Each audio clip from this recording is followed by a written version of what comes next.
Bismillahir Rahmanir Rahim. Alhamdulillah wassalatu wassalamu ala sayyidina Rasulillah Muhammad bin Abdullah wa ala alihi wa sahbihi wa man wala, amma ba'd.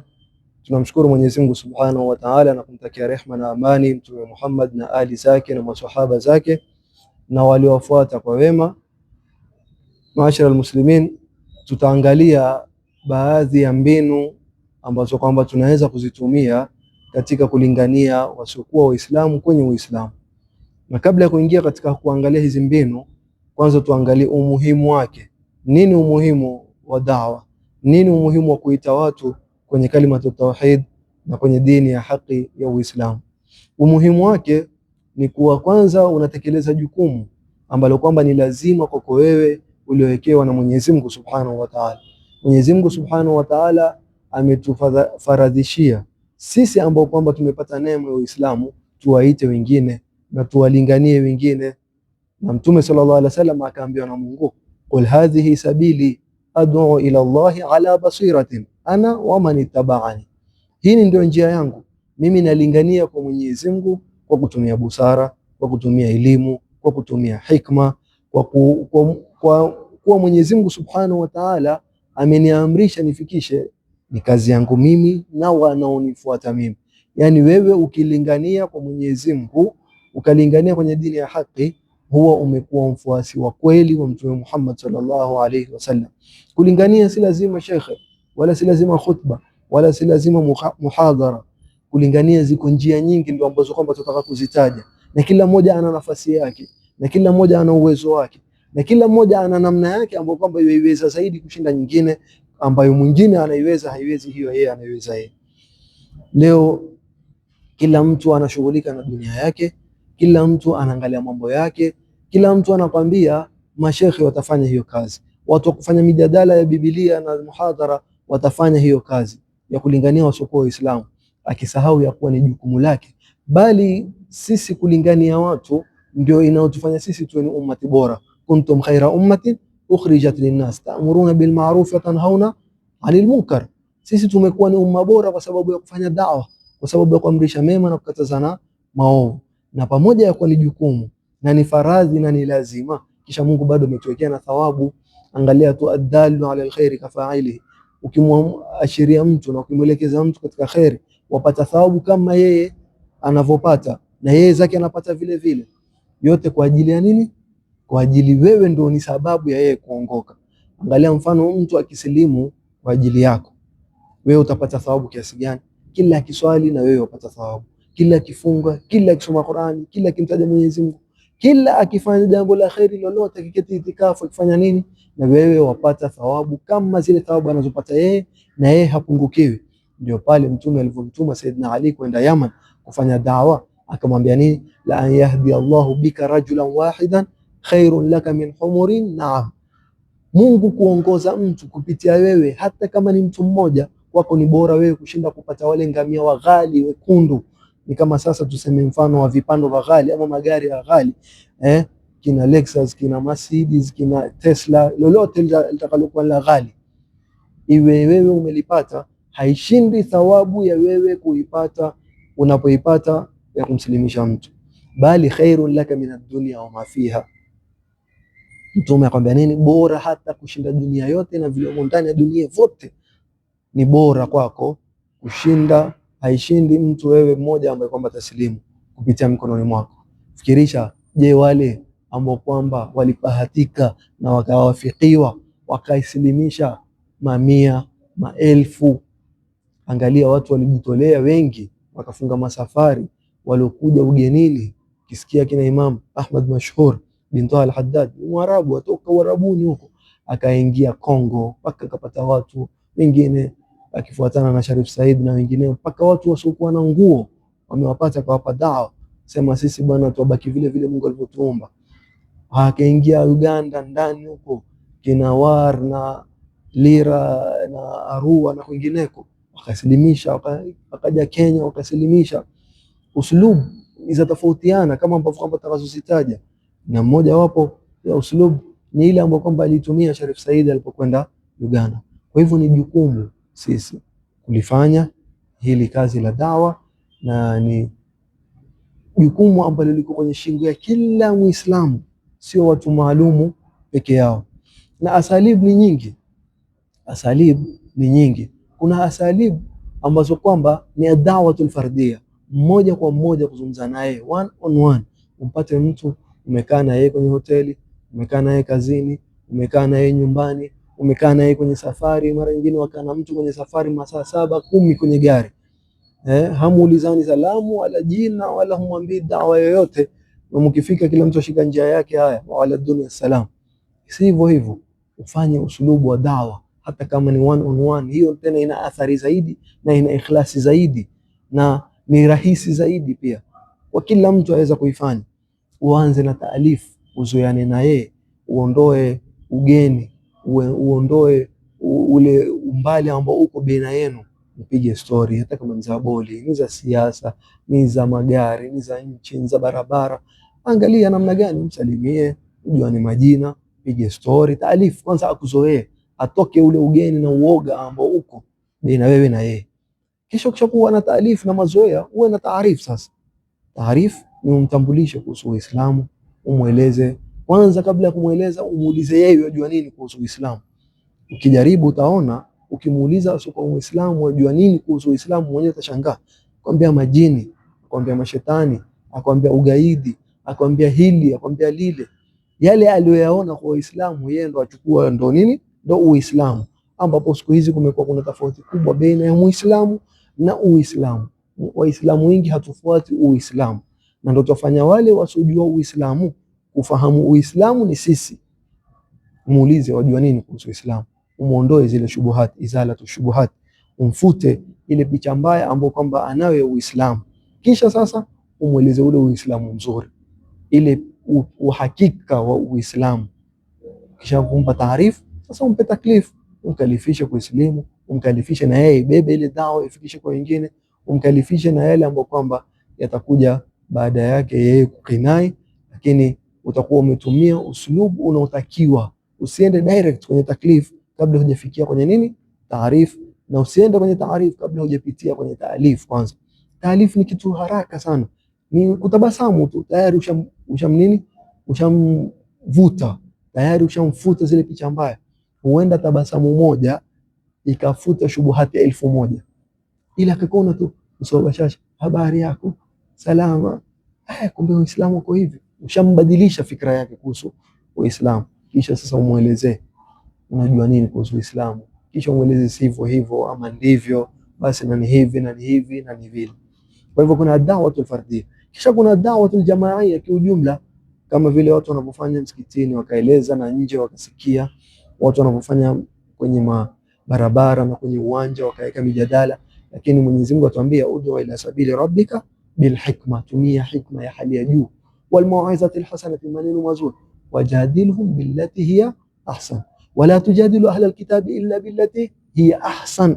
Mungu atumia ahsan, af'alu tafdhil, afdal, bora zaidi. Kama una maneno mazuri, basi yale mazuri zaidi ndio yatumie katika mazuri yote. Sio uweke mjadala, wasimange, uwagoe, uwatukane. Toa andiko kwenye Biblia, nyinyi ni mbwa, nyinyi ni kondoo, we kafiri. Atasilimu vipi? Utamvuta vipi? Wewe una hamu wataka kumuongoza, wewe una hamu wataka kumvutia kwenye dini ya haki, basi tumia usulubu mzuri, kama vile watu wanavyotumia katika mambo ya kidunia. Wale watu wa marketing ukwambia wana mbinu zao, vipi watafanyia marketing bidhaa yao, vipi watatangaza kampuni yao. Basi kama vile mfanyie marketing Mwenyezi Mungu Subhanahu wa Ta'ala, vipi utavutia watu, utatumia mbinu ambazo kama ni nzuri. Kwa hivyo kuna hii da'watul jamaiyya kiujumla.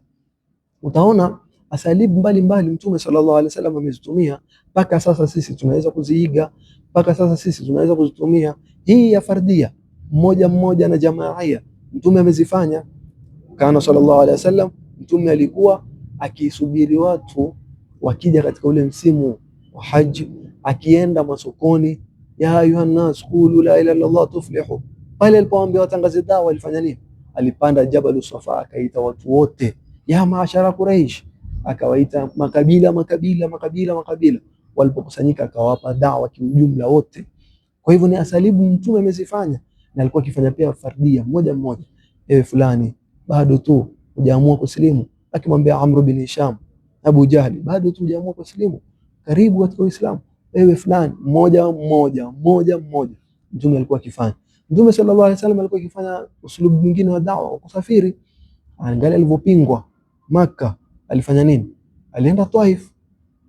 Watakana ufanye da'wa bil qalam wal fam wal qadam, kwa kalamu yako andika, kwa ulimi wako, mdomo wako sema, kwa nyayo zako safiri. Mtume akafunga safari akaenda wapi? Taif. Asema madamu hao wamenikataa Maka, labda watu wa Taif watanikubali. Akaenda kule na akafanya dawa na akapata maudhi aliyopata, lakini pamoja na hivyo Haddas alikuwa ni Mkristo, akasilimu kwa hii dawa yake. Kwa hivyo hatua yake haikwenda bure, majini wakasilimu. Kwa hivyo pia hatua yake haikwenda bure. Mtume alifanya kwa nini?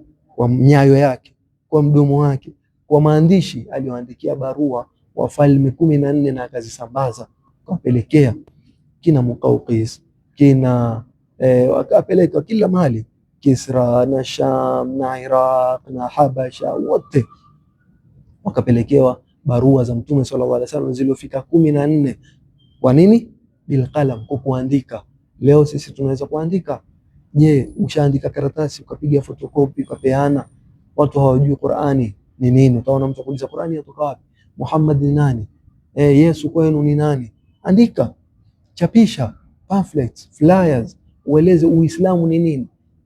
Watu hawajui Uislamu ni nini, watu hawajui Nabii Isa kwetu ni nani. Kuandika siku hizi iko kwenye mitandao, pia waweza kuandika, waweza kusema kwenye mitandao. Je, ushatumia mtandao wako katika kulingania watu kwa dini ya Mwenyezi Mungu? Ushaandika hata kama ni post moja mbili, Uislamu ni nini? Mtume Muhammad amezaliwa Maka akafa Madina, ni nabii wa Mungu, ni nabii wa mwisho. Ushaweka? Je, ushaandika kuhusu Al-Qur'anul Karim? Ushaandika kuhusu Nabii Isa? Tutumie kuandika. Wewe waweza ukasafiri na ili hali bado uko ndani ya nyumba yako. Ni dawa pia ambayo kwamba unaweza kuifanya.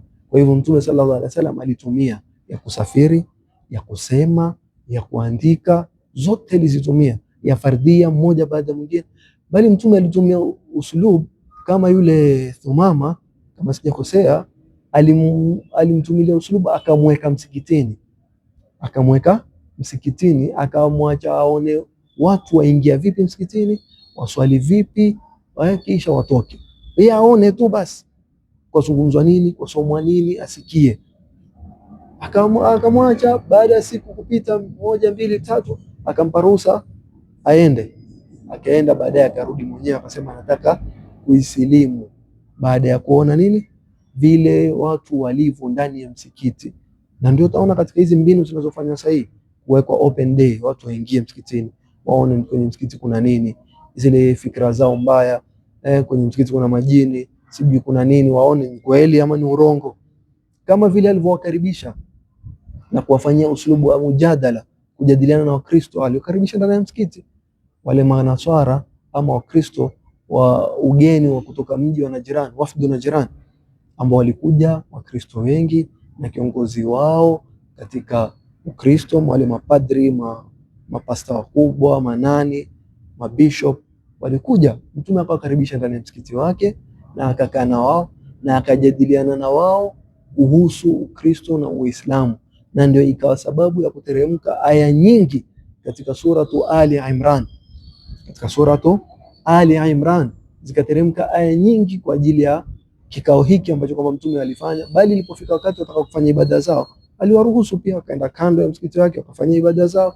Walipomaliza wakaendelea na mjadala. Yasemekana baada ya hapo, baadaye wengine baadhi yao walisilimu. Hii ni katika uslub min al-asalib. Katika uslubu wa dawa ni wewe uwe Muislamu wa kweli tu. Wajua wao wasiokuwa Waislamu wakikuona wewe Muislamu wa kweli tu, kila ikifika wakati wa swala waenda kuswali, tayari waathirika.